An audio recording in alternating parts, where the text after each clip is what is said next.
Hi friends, அண்ணா சீரியலில் நாளைக்கான episode ப்ரோமோவில் என்ன நடக்க போகுதுன்னா, சண்முகம் ஜோசியரை கூட்டிகிட்டு வீட்டுக்கு வந்திருக்கிறாரு. அதை பார்த்த வைகுண்டம், இப்போ எதுக்காக நீ ஜோசியரை கூட்டிகிட்டு வந்திருக்கிற? அதான் ரத்னாக்கு ஏற்கனவே கல்யாண நாள் குறிச்சாச்சுலன்னு கேட்க, ரத்னாவோட கல்யாணத்துக்கு முன்னாடி உங்கள் கல்யாணத்தை நடத்தணும்ல, அதுக்காக தான் கூட்டிகிட்டு வந்திருக்கேன்னு சண்முகம் சொல்கிறாரு. சண்முகம், இப்போ இதெல்லாம் தேவையா? ரத்னா கல்யாண வேலையே அம்புட்டு கிடக்குது. இப்போ எங்களுக்கு இந்த கல்யாணம் ரொம்ப முக்கியமா?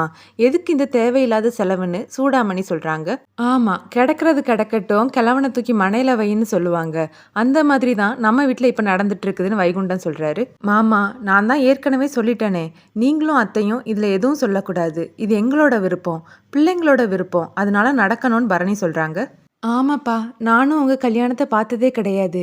எனக்கும் கல்யாணத்தை பார்க்கணுன்னு ஆசையாக இருக்குன்னு கனி சொல்ல, கனி, நானும் அவங்க கல்யாணத்தை பார்த்தது கிடையாதுன்னு சண்முகம் சொல்கிறாரு. அப்படியா அண்ணன், நீயும் கல்யாணத்தை பார்க்கலையா? அந்த நேரம் நீ எங்க அண்ணன் போயிருந்த? கடைக்கு எதுவும் போயிருந்தியான்னு கனி கேட்க, அதை கேட்டு எல்லாருமே சிரிக்கிறாங்க. ஆமாம், கடலை மிட்டாய் வாங்க போயிருந்தான்னு வைகுண்டம் கிண்டல் பண்ணுறாரு. சண்முகம் ஜோசியர்கிட்ட, இங்கே பாருங்க ஜோசியரே, அப்பாக்கும் அம்மாக்கும் ஜாதகம் கிடையாது. அதனால நல்ல நாளாக நீங்களே குறிச்சி தந்துருங்க. முக்கியமாக ரத்னாவோட கல்யாணத்துக்கு முன்னாடி இருக்கணும்னு சொல்ல, அதுக்கு என்ன பேஷா குறிச்சி தந்துடுறேன்னு ஜோசியரும் நாள் குறிக்கிறாரு. இதோட அந்த ப்ரோமோவை முடிக்கிறாங்க.